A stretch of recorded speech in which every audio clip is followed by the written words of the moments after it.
사랑하는 가족 여러분, 우리는 지난 4주간 동안 대리임절 기간을 보내면서 우리 인생의 유일한 소망 되시고 희망 되시는 예수님에 대해서 말씀을 함께 나누었습니다. 예수님은 우리에게 산 소망이 되시기 때문에 우리 인생의 유일한 희망입니다. 아멘. 예수님은 우리의 구원자가 되시기 때문에 우리 모든 인생의 유일한 희망이 되십니다. 아멘. 또 예수님은 우리의 주제자가 되시고 우리의 인도자가 되시기 때문에 우리 모든 인생의 유일한 희망이 되십니다. 아멘.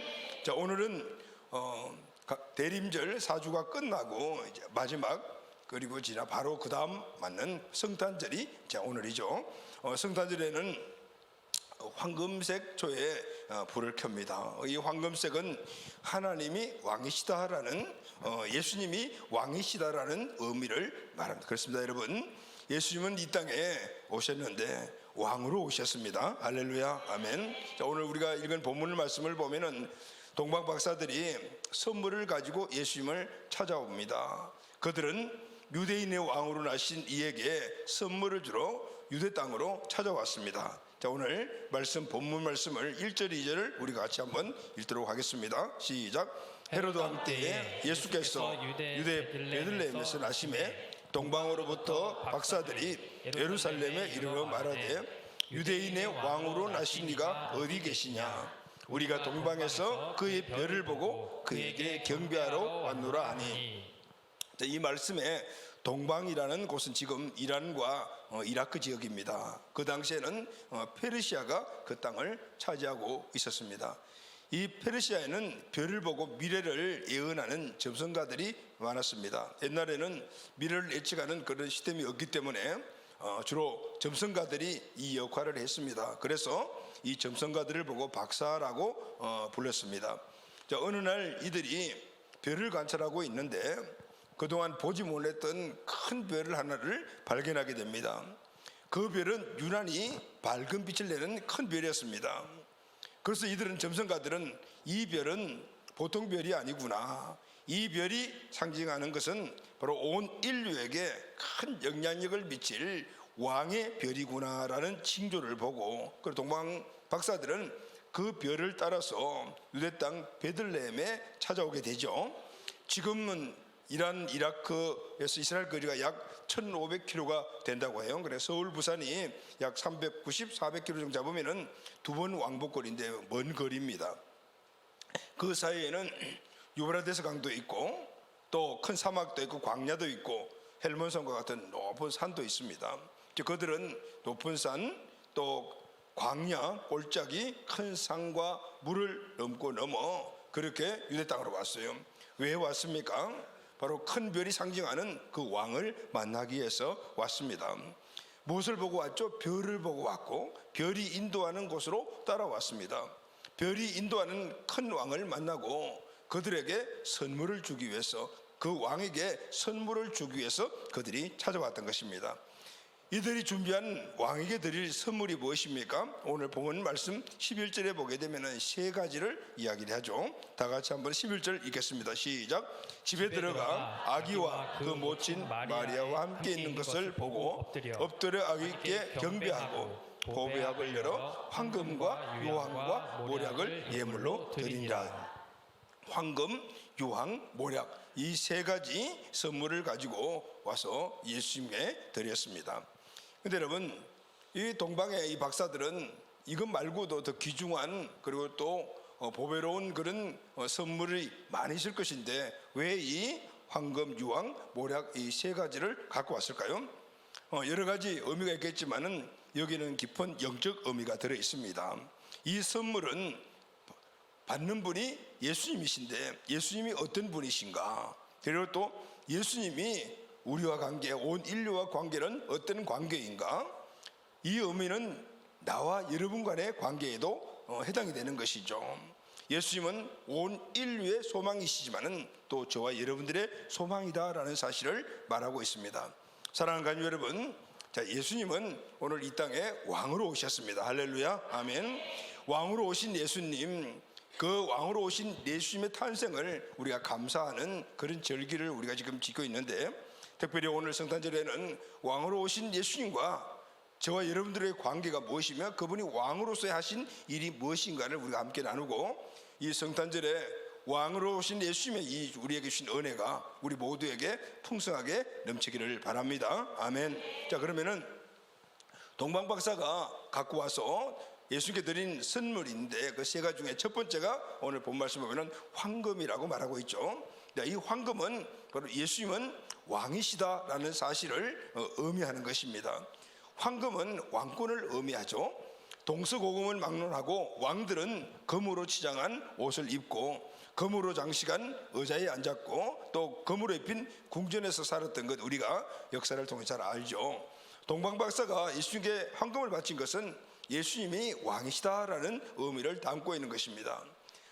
역사가 세네카는 당시에 황금을 가지지 않고는 왕을 만날 생각을 하지 마라라는 말이 있었다고 해요.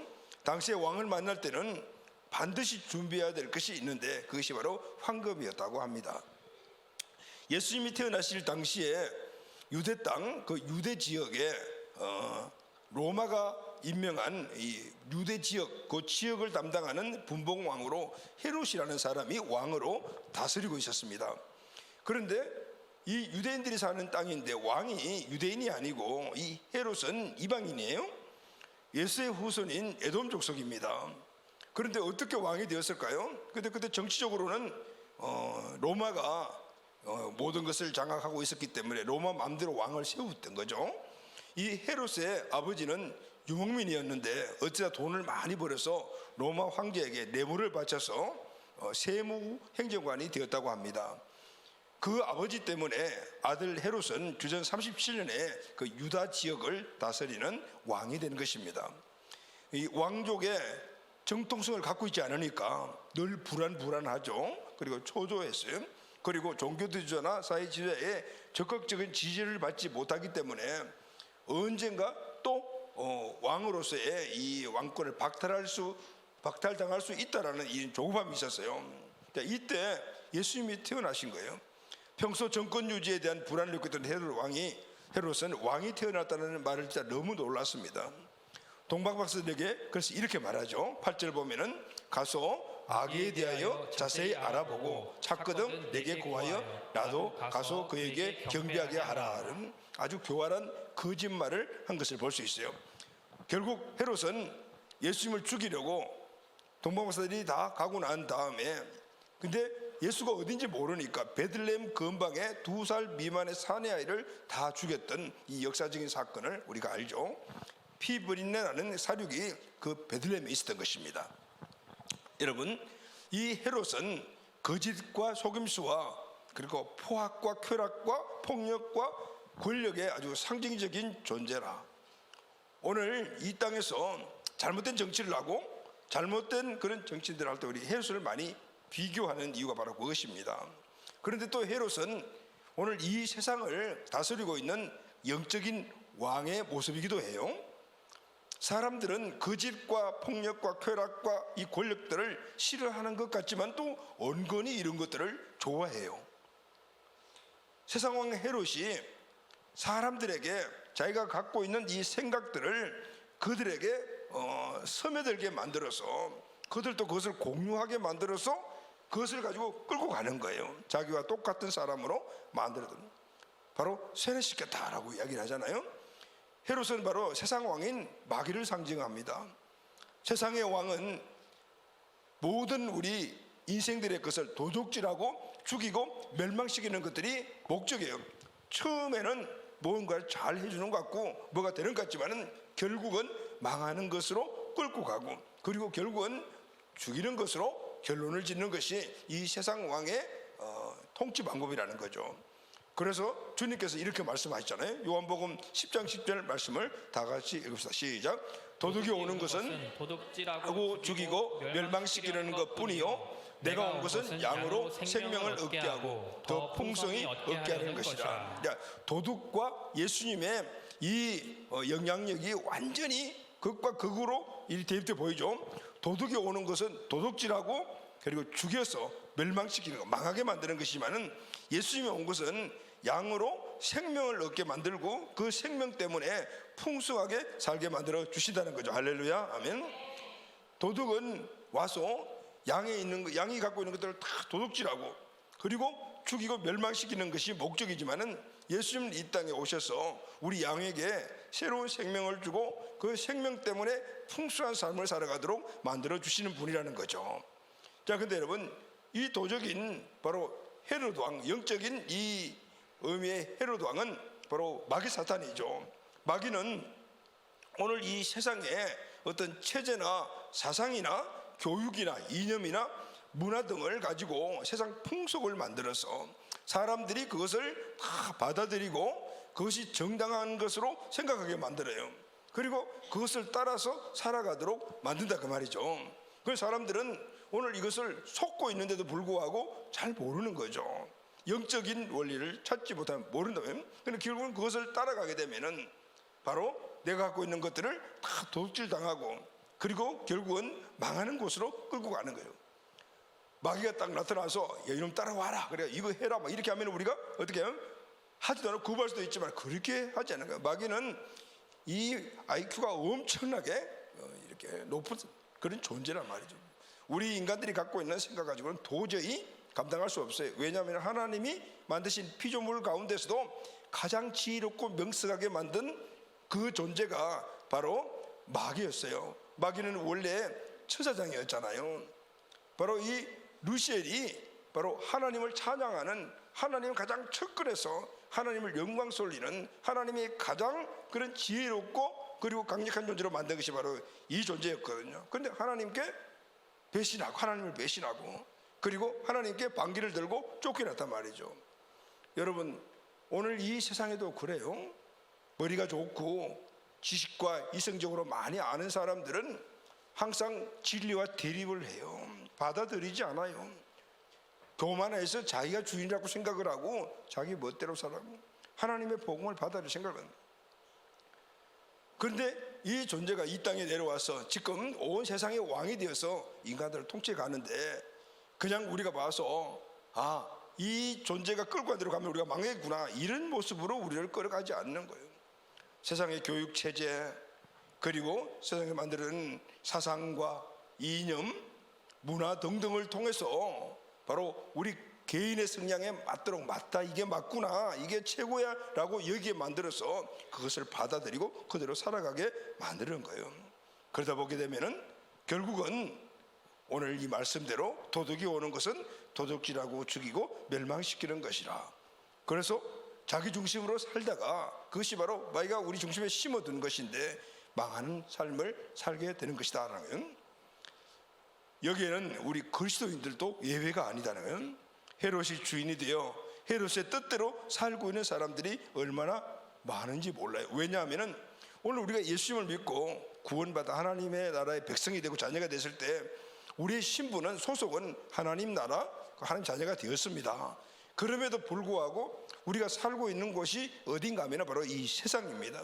이 세상은 지금도 여전히 마귀가 왕으로 통치하고 있고 오늘 우리가 사는 모든 영역이 마귀가 통치하기 위해서 만들어 놓은 세상의 모든 체제나 아니면 그 인연과 그리고 그 체제 속에 우리가 살고 있기 때문에 우리가 정신 잠깐만 놓치게 되면 금방 그것을 우리가 흡수하게 되어버리는 거죠.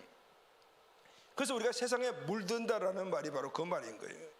우리가 조금만 방심하고 있으면 금방 세상 것들이 덮쳐와서 우리를 물들게 만들어서 하나님의 자녀지만은 이 세상에 마귀가 만들어 놓은 그런 마귀의 체제대로 살아가면서 그것을 그런 줄 모르고 살아가는 경향으로 가게 된다. 예수님이 가이사라 빌립보 지역을 지나가시면서 제자들에게 물었죠. 사람들이 나를 누구라 하느냐 물으셨어요. 그때 베드로가 이렇게 말하죠. 마태복음 16장 16절 말씀 보면은 시몬 베드로가 대답하여 이르되 주는 그리스도시요 살아계신 하나님의 아들이십니다 라고 대답합니다. 예수님은 우리의 구원자 되실 뿐만 아니라 살아계신 하나님의 아들이시며 지금은 나의 주인 되십니다. 여기 주인이라는 이 말은 성경에는 로드라는 단어를 사용했죠. 퀴리오스라는 단어를 사용했는데 이것은 그냥 단순히 주인이라는 의미가 아니고 왕이라는 의미를 가지고 있어요. 하나님의 아들은 하나님이란 의미예요. 중요한 것은 지금 현재 저와 여러분들의 왕이 누구인가는, 우리가 예수님을 믿고 있음에도 불구하고 그 예수님이 여러분들에게 왕이시냐는 것이죠. 예수님이 분명히 나의 왕이시도 불구하고 왕의 통치를 받아야 되는데, 왕의 통치를 받지 않고 여전히 세상에서 배운 세상의 가치, 이념, 그리고 세상의 그런 여러 가지 사상들을 내가 실제 살아간다면 예수님이 왕이 아니고 그게 왕이라는 거죠. 그런데 그것을 만들어서 우리에게 주시킨 그 왕 헤롯, 마귀를 따라서 살아간다는 거예요. 오늘 이 사실을 우리는 알아야 돼요. 여러분, 지금 나는 누구의 통치를 받고 있는가? 둘 중 하나라는 거죠. 그러면은 우리가 확실하게 알아야 될 것이 뭐죠? 동방박사가 황금을 갖고 와서 그것은 왕에게 주는 선물인데 누구에게 주었냐 하는 거죠. 헤롯 왕에게 주었습니까? 예수님에게 주었습니까? 예수님에게 주셨습니다. 이것은 그들이 헤롯 왕을 보았지만은 진짜 왕은 헤롯이 아니고 어린 아기신 이 예수님이 진짜 왕이라는 사실을 그들이 증명을 한 것이거든요. 사랑하는 가족 여러분, 그렇습니다. 예수님은 저와 여러분의 왕이십니다. 할렐루야, 아멘. 오늘 이 사실을 우리가 믿어야 돼요. 믿지 않으면은 그 왕의 말씀에 우리가 따라갈 수가 없단 말이죠. 그분이 왕이시고 내 완전한 주권자시라는 사실을 확실히 믿어야만이 예수님은 나의 왕이십니다 라고 고백하면서 그분의 말씀을 따라서 살아갈 수가 있게 되는 거죠. 2023년도 우리 성탄절 오늘 이 시간에 우리 온 가족들은 다시 한번 예수님의 내 인생의 왕이시라는 이 사실을 확실하게 믿고 고백하고, 이제는 24년도는 그분의 뜻을 따라서 살아가며 그분의 말씀을 따라 살아가는 우리 모두가 되기를 예수님의 이름으로 축원합니다. 아멘. 두 번째는 그들이 준 선물이 무엇입니까? 그것은 바로 유향입니다. 예수님은 제사장이다라는 의미를 갖고 있어요. 예수님은 왕이시지만 또 예수님의 사역 가운데 하나가 제사장직을 가지고 계신 거예요. 그래서 오늘 우리도 우리 신분이 왕 같은 제사장이라고 했잖아요. 왕에게는 우리가 복종해야 되지만은 제사장의 존재는 어떤 존재냐면은 제사장은 희생하는 존재거든요. 예수님은 오늘 우리에게 왕이시지만은 또 하나 그분은 제사장이시기 때문에 우리를 위해서 십자가에 죽으시며 우리를 위해서 그의 생명을 내놓는 그런 최고의 희생을 우리에게 주신 거예요. 동방박사들이 두 번째로 예수님께 드린 선물은 유향이었습니다. 이 유향은 성전 제사의 향단에 사용되는 아주 귀하죠. 그 당시는 성전이 있었잖아요. 이 성전에는 지성소에 들어가면 향단이 있습니다. 향단은 향을 피워서 냄새를 이렇게 올려드리는 것인데 그 향단에 사용되는 아주 귀한 향료였습니다. 제사장들은 아침과 저녁에 이 성소에 들어가서 분향단에 향을 피웠어요. 24시간 내내 성전의 향단에서부터 향기가 피어올랐으니까 성전에 들어가면 향기로운 냄새가 나요. 아침에 새벽 기도나 아니면은 우리 이 예배실에 물이 다 찢어지고 난 다음에 그리고 아무도 없을 때 한번 문을 열고 딱 들어오게 되면은 아주 향기로운 냄새가 딱 나요. 여러분 그 냄새가 지금 나요? 혹시 이게 향기 냄새가 어디 나지 않습니까? 옆에 보니까 그 향기 냄새 나는 것들을 딱 갖다 놨더라고요. 근데 사람들이 말들은 모르는데 혼자 이렇게 사용할 때 들어오니까 근데 그 냄새가 너무 좋은 거죠. 낮에도 한번 들어와 보고 기다려 와보고 할 때 보면 그런 거죠. 그런데 실제로 제사를 드리는 예루살렘의 성전에는 그 성전에 들어가기만 하면 항상 이 향 표현하는 향기로 가득 찼던 거죠. 자, 그래서 제사장들이 담당하고 있는 것이 뭐냐면 향을 내는 이 향품을 그들은 굉장히 많이 취급하고 만들고 그렇게 했던 것을 볼 수가 있어요. 24시간 내내 성전 향단에서 태워 향기를 쫙 피워 올렸어요. 향을 내는 향품은 소합향, 나감향 그리고 풍자향의 유향이라는 것을 섞어서 최종적으로 이 향을 완전품으로 만드는 것이 유향이었어요.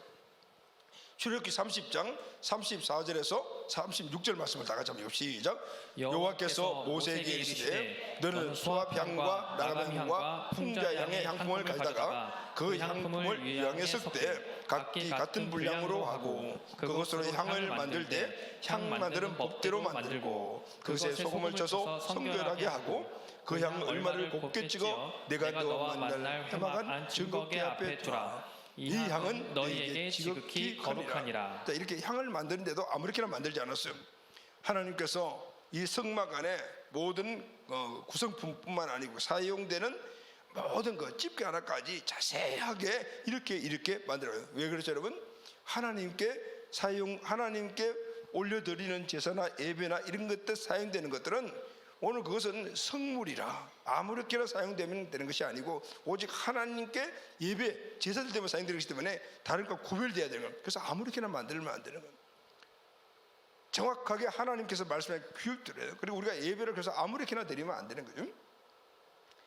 오늘 우리가 교회 안에서 하나님께 예배 드릴 때 여러 가지 많은 활동도 하고 또 사용하는 기도 많지만은 그래서 아무렇게나 우리 마음대로 하면 안 돼요. 왜냐하면 구별되어 하나님께만 드려지는데 사용되는 것이기 때문이죠.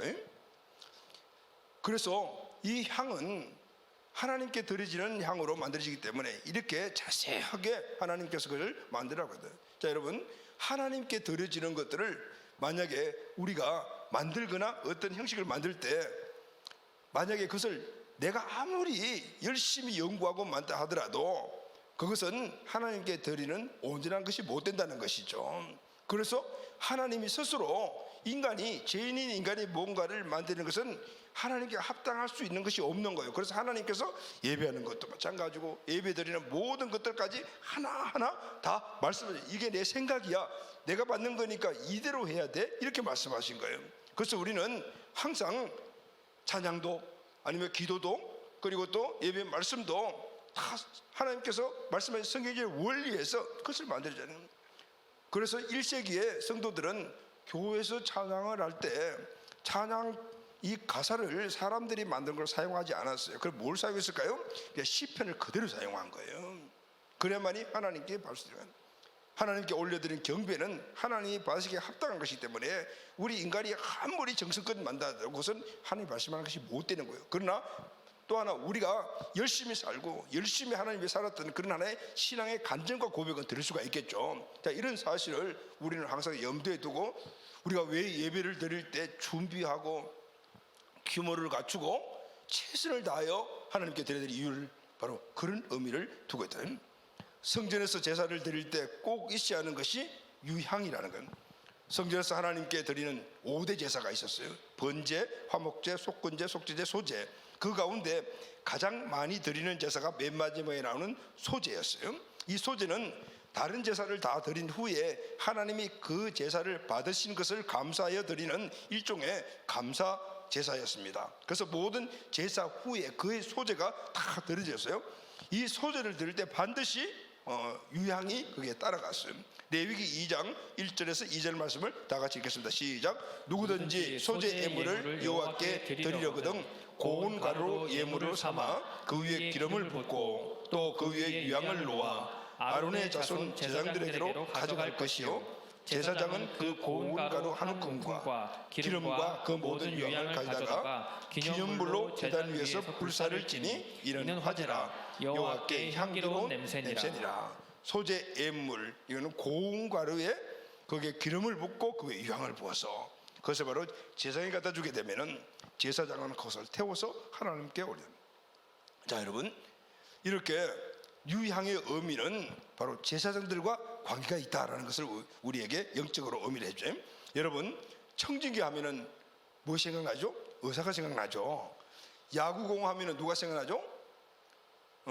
박찬호 선수 생각나요? 아니면 야구 선수 생각나요? 맞잖아요. 설교하면은 누구 생각나죠? 목사님 생각나잖아요. 자, 이렇게 그러면 유향하면은 이 향품 하면은 우리가 탁 떠오르는 것들이 바로 제사장 생각나는 제사, 뭐 향품, 또 희생제물 하면은 우리가 제사장이 생각나잖아요.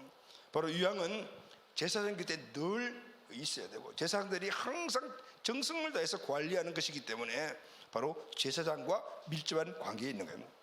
제사장은 라틴어로 폰티펙스라는 단어인데 다리를 놓는 사람이라는 뜻을 갖고 있어요.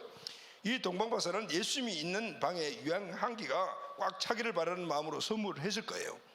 그러나 유황의 영적 의미는 예수님이 제사장이라는 사실을 말씀해 주고 있는 거예요. 예수님은 어때요? 길을 열어 놓으시고, 할렐루야, 아멘. 죄인이 하나님께 나가지 못하는 그 길을 이제는 예수님이 길을 열어 놓으시고 직접 다리가 되어 주시다는 거예요. 그래서 예수님께서 요한복음 14장 6절에 이렇게 말씀하셨잖아요. 예수께서 이르시되 내가 곧 길이요 진리요 생명이니 나로 말미암고는 아버지께로 올 자가 없느니라. 죄인은 아무리 스스로 노력을 해도 하나님께 나갈 수가 없어요. 그러나 예수님이 중간에 다리가 되어주시고 바로 중보자, 바로 제사장이 되시면 예수님을 통해서 하나님께로 나가게 되는 거예요. 예수님이 그러면 어떻게 길을 열어 놓으셨습니까?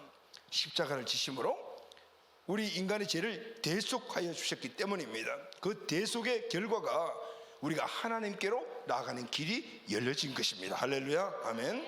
히브리서 4장 14절에서 16절 말씀 다 같이 읽겠습니다. 시작. 그러므로 우리에게 큰 대제사장이 계시니 성전하신 이 곧 하나님의 아들 예수시라. 우리가 믿는 도리를 굳게 잡았으나 우리에게 있는 대제사장은 우리의 연약함을 동정하지 못하신 이가 아니요 모든 일에 우리가 똑같이 시험을 받으시는데 죄는 없으시니라. 그러므로 우리는 긍휼하심을 받고 때를 따라 돕는 은혜를 얻기 위하여 은혜의 보좌 앞에 담대히 나아갈 것이니라. 할렐루야, 아멘. 예수님이 대속하심으로 오늘 우리가 하나님께로 나갈 길이 열려진 거죠. 할렐루야, 아멘. 하나님과 화목하게 만드신 분이에요.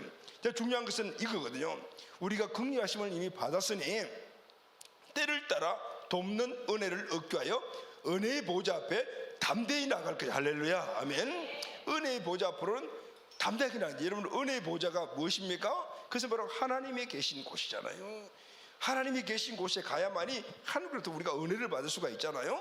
근데 이제는 예수 그들을 통해서 은혜의 보좌 앞으로 담대하게 나갔어요. 할렐루야, 아멘. 이전에는 우리가 하나님 앞에 나갈 수가 없었어요. 여러분, 구약시대 때는 성전 안에, 성소 안에 지성소가 있어서 지성소 안에 언약궤가 있었고 그곳에 하나님이 임재해 계셨어요. 그곳은 아무나 들어갈 수가 없었어요. 1년에 한 번 대제사장만이 그곳에 들어가서 어린 양의 피를 그게 뿌리고 그리고 거기서 은혜를 받아서 나오는 거죠. 거기에서 벗개의 뚜껑을 씌운 자라고 이야기를 하잖아요. 아무나 은혜를 받는 그 보좌로 나갈 수가 없었어요.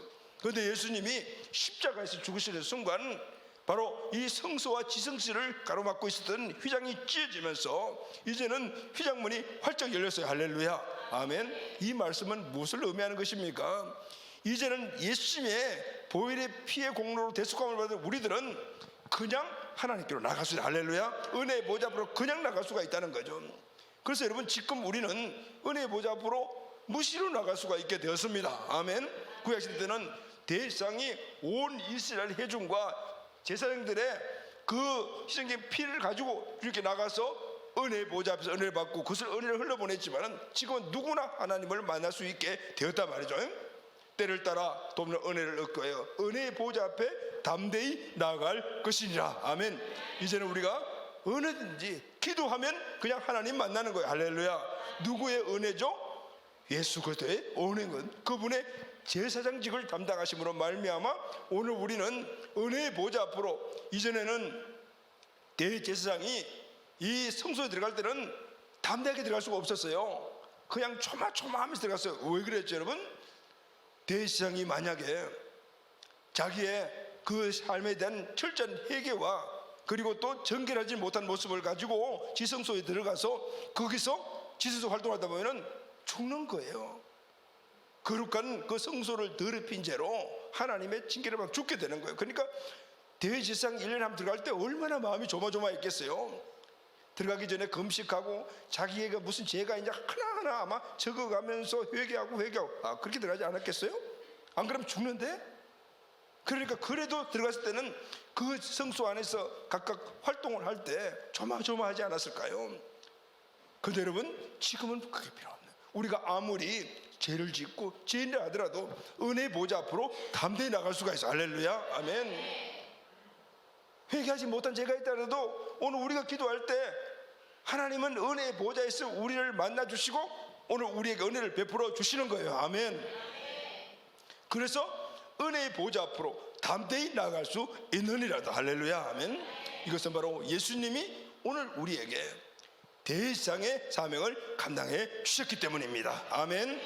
그래서 우리도 왕 같은 제사장이라고 그렇게 호칭하고 있는 거예요. 자, 세 번째 선물이 뭐죠, 여러분? 모략입니다. 모략은 예수님의 부활을 의미합니다. 이 모략은 예수님이 부활 주라라는 사실을 말씀해 주고 있어요. 동방 박사들이 예수님께 드린 세 번째 선물은 모략입니다. 모략은 향유를 섞어서 기름을 만들 때 사용되는 아주 귀한 물품이에요. 모략을 넣은 향유는 왕의 침실에 뿌리기도 했고 관유에 넣어서 왕이나 생 임직 때 붓기도 했어요. 또 이 모략은 죽은 사람의 방부제로 사용을 했어요. 사람이 죽으면은 그 시신에 모략을 발랐어요. 유대인의 장례 풍속에서는 사람이 죽으면은 모략을 바르는데 이유가 있어요. 이 모략에 바르는 것은 부활을 의미하는 거예요. 이 사람은 부활할 것이다. 예수님의 생애는 모략으로 시작해서 모략으로 끝이 났습니다. 탄생일 때 동장 박사에게 모략을 선물로 받았고 예수님이 돌아가실 때 마지막 받은 선물도 모략이었습니다. 요한복음 19장 39절 말씀을 다 같이 읽겠습니다. 시작. 일찍이 예수께 밤에 찾아왔던 니고데모도 모략과 침향 섞은 것을 100리터라쯤 가지고 온지라. 예수님이 십자가에 죽으시고 장사 지낼 때 니고데모가 가져온 모략과 침향 섞은 것은 바로 예수님이 시체에 바르던, 이것은 바로 예수님의 부활을 바로 의미하는 영적 의미가 있었어요. 모략은 예수님의 부활을 상징적으로 보여주는 것이다 라고 말합니다. 예수님의 부활은 우리에게 두 가지 의미를 줍니다. 첫째는 예수 그리스도를 믿는 우리도 예수님처럼 부활하다. 할렐루야. 아멘. 예수님이 이 땅에 마지막 재림하실 때 우리 모든 이전에 문이 죽은 모든 사람들은 이 땅에 묻혀 썩어 있는 우리의 육신들을 다시 원래 모습으로, 그리고 하늘나라에 있는 우리의 영들이 함께 마셔서 예수님이 부활했을 때 그 모습, 부활체 모습으로 부활될 것입니다. 할렐루야. 아멘. 예수님이 죽었다가 부활하신 후에 제자들에게 나타나실 때 분명히 예수님의 모습이었지만은 다른 면들이 있죠. 그것은 예수님이 갑작스럽게 사라지시기도 하고 벽이 있는데도 불구하고 그 벽을 통해서 나타나시기도 하고, 이런 것들이 이전에 부활하기 전에 우리가 갖고 있던 이 육체의 모습과는 다른 모습이었다는, 우리도 그렇게 부활체의 모습으로 부활하게 될 줄로 믿습니다. 아멘. 또 하나의 부활의 의미는 예수 그리스도가 부활하심으로 말미암아 하나님의 아들이라는 사실이 증명되고, 그래서 그분을 우리가 우리 마음속에 주인으로 모셨잖아요. 할렐루야. 아멘. 그래서 우리는 지금 예수 그리스도가 우리 안에 계셔요. 그런데 성령님이시기도 하고 하나님이기도 하지만은 부활하신 예수 그리스도, 그것은 바로 인간이 할 수 없는 그 죽음에서 이기고 나타나신 것은 전능하신 하나님의 능력에 바로 주님을 우리의 마음속에 모시고 있다는 거. 할렐루야. 아멘. 이제 우리 안에 그분은 부활하심으로 말미암아 내가 하나님의 아들이야 라는 사실을 증명해 주시고, 그리고 성령을 통해서 우리가 그를 주로 고백하고 믿게 만들어 우리 마음속에 주인으로 모시게 만들어줘. 할렐루야. 이것이 예수님의 부활의 또 하나의 의미예요. 근데 여러분, 왜 예수님이 부활하셔서 주인 되심을 우리에게 믿게 하시고 우리 마음속에 지금 우리 주인으로서 우리를 인도하여 주시고 있는 것일까요? 바로 이것 때문에요. 요한복음 10장 10절을 다시 한번 읽겠습니다. 시작. 도둑이 오는 것은 도둑질하고 죽이고 멸망시키려는 것뿐이요 내가 온 것은 양으로 생명을 얻게 하고 더 풍성히 얻게 하려는 할렐루야. 아멘. 양으로 생명을 얻게 하고, 예수님이 우리 마음속에 들 때 우리는 새로운 생명을 얻었습니다. 할렐루야. 아멘. 생명을 얻은 자는 풍성한 삶을 살게 됩니다. 아멘. 또 더 풍성한 삶을 살게 됩니다. 이 풍성이라는 것은 많은 것들을 오늘 우리가 갖게 되고, 이 의미도 있지만은 오늘 우리가 이 세상을 살아가다 보면 하나님 주시는 창세기 1장 28절 축복을 누리는데 쉽지 않아요. 왜 그렇죠, 여러분? 그것을 누리지 못하고 살아가도록 세상은 우리에게 엄청나게 방해하고 그것을 갖다가 갖지 못하도록 공격해오고 힘들게 만드는, 그래서 더 풍성히 얻게 하려 하심이니라. 그 생명의 능력을 그냥 풍성이 아니고 더 풍성하게. 할렐루야. 아멘. 왜냐하면 그 풍성한 생명의 능력, 하나님이신 예수님의 그 능력을 통해서 나를 이기고 세상을 이기고 마귀를 이기면서 오늘 이 땅에 하나님 나라를 확장해 나가면서 하나님의 풍성한 삶을 누리게 만들어 주시는 거예요. 할렐루야, 아멘. 그래서 여러분, 더 풍성한 삶이라는 것은 마귀와 싸울 수 있는 능력이며, 여러분 우리가 세상을 살아갈 때 우리가 세상에 물들 수 있는 요지들이 너무나 많잖아요. 그것을 나 자신을 이길 수 있는 능력이 더 풍성한 삶인 거예요. 생명의 능력이 더 풍성히 우리에게 임할 때, 그 능력이 더 풍성히 우리에게 임할 때 오늘 우리는 나 자신을 이기고 세상의 가치를 이기고 세상에 만드는 마귀를 이기고, 그래서 우리는 승리하는 삶을 살게 될 줄로 믿습니다. 이 승리의 삶을 결국은 누리다가 영원한 나라에서 우리는 거기서 모든 것들이 완벽한 풍성한 삶을 누리게 될 줄로 믿습니다. 아멘. 사랑하는 가족 여러분, 오늘은 성탄절입니다. 예수님의 탄생의 의미를 더 깊이 새기는 날입니다. 예수님의 탄생의 의미를 우리 여러 각도로 많은 그런 은혜로운 말씀을 나눴지만, 오늘 동방 박사들이 예수님이 갖고 온 이 선물을 통해서 오늘 예수님은 우리의 왕이시라는 사실을 우리 다시 한 번 더 깨닫게 됩니다. 아멘. 그 왕이 하신 일은 낮아지고 겸손의 왕으로 이 땅에 오셔서 오늘 우리가 하나님의 은혜의 보좌 앞으로 담대하게 나갈 수 있도록 그 길을 열어놓은 큰 대제사장인 줄로 믿습니다. 그분은 부활주로서 오늘 우리에게 넉넉히 나 자신과의 싸움에서 이길 수 있도록 만들고, 세상과 마귀의 이 모든 세상의 체계와 싸워 이길 수 있도록 우리를 만들어 주셔서 결국은 이 땅에 승리자의 삶을 살도록 만들어 주시는 분이십니다.